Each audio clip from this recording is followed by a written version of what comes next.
2024 August 9 కోల్కతాలో ఒక కాళరాత్రి అది. ఆర్జీకర్ మెడికల్ కాలేజీలో 31 ఏళ్ల పీజీ ట్రైనీ డాక్టర్పై అత్యాచారం జరిగింది. మాటల కందనంతటి ఘోరం అది. ఢిల్లీ నిర్భయని గుర్తు చేసి దేశం మొత్తానికి షాక్ ఇచ్చింది.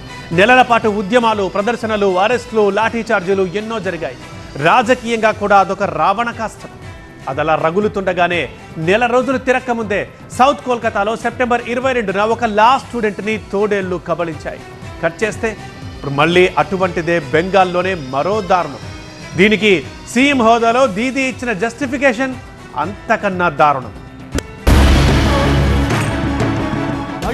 మళ్ళీ తెగబడుతోన్న తోడేళ్లు. బెంగాల్లోనే ఈ భయోత్పాత వేళ నిర్భయ, దీదీ అభయం లేదా?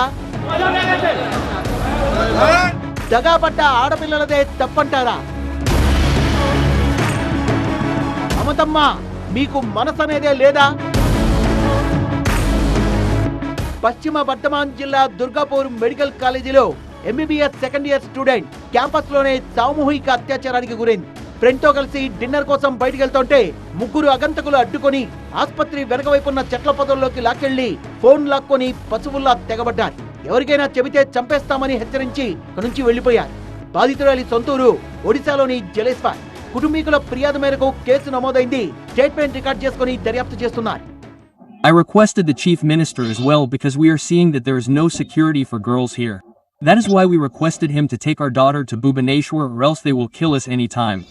గత ఏడాది ఆర్జీకర్ ఆసుపత్రి ట్రాజడీ మరువక ముందే మరో మెడికోపై అఘాయిత్యం జరగడంతో వెస్ట్ బెంగాల్ మీద దేశవ్యాప్తంగా ఫోకస్ పెరిగింది.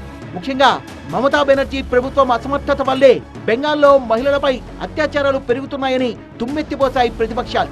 శాంతి భద్రతలు ఎక్కడా అంటూ భారీ స్థాయిలో బెంగాల్ వ్యాప్తంగా ఆందోళనలు జరుగుతున్నాయి. బాధితురాలికి చికిత్స అందిస్తున్న ఆసుపత్రి దగ్గర టెన్షన్. బాధితురాల్ని పరామర్శించడానికి వెళ్లిన బీజేపీ నేత లాకెట్ చటర్జీని అడ్డుకోవడంతో ఇక్కడ అదో పొలిటికల్ హైడ్రామా.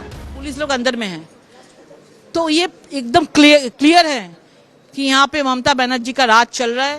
तालिबान का राज, पाकिस्तान का जैसा सरकार का राज चल रहा है यहाँ पे. और ममता बनर्जी बोल रहे हैं कि कोई भी महिला रात में मत निकलो क्योंकि रात में फॉरेस्ट है यहाँ पे, कोई एनिमल्स आके उसको खा लेंगे.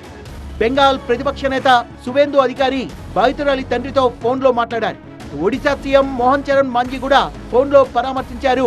దోషుల్ని కఠినంగా శిక్షించాలన్నారు. ముగ్గురిని అదుపులోకి తీసుకున్నాం, ఇది చాలా సెన్సిటివ్ ఇష్యూ, రాజకీయం చేయొద్దని కోరుతూనే నివేదిక ఇవ్వాలని వైద్యారోగ్య శాఖను ఆదేశిస్తూనే బెంగాల్ ప్రభుత్వం హద్దులు దాటింది. అయినా రాత్రి టైంలో ఆడపిల్లలు బయటకెందుకు వెళ్తున్నారు? హాస్టళ్లకు తాళాలేస్తే పాయే అని ఆడపిల్లలకు, వాళ్ళు చదివే కాలేజీలకు లెక్చర్లు ఇచ్చారు madam Mamata. You tell me when Odisha, before 3 weeks ago, 3 girls are raped in the sea beach. What action is being taken by the Odisha government? And that girl, it is shocking. She was studying in a private medical college. So all the private medical college, whose responsibility? How they came out in the night at 12:30? Shocking ఏంటంటే ఘటనకు ముందు బాధితురాలతో ఉన్న ఆమె స్నేహితుడు కూడా అత్యాచారంలో పాల్గొన్నట్టు తెలుస్తోంది. Medico ఘటన బెంగాల్ ప్రతిష్టను దిగజార్చడమే కాదు, త్వరలో జరిగే అసెంబ్లీ ఎన్నికల నేపథ్యంలో రాజకీయ రంగు పులుముకుంటోంది.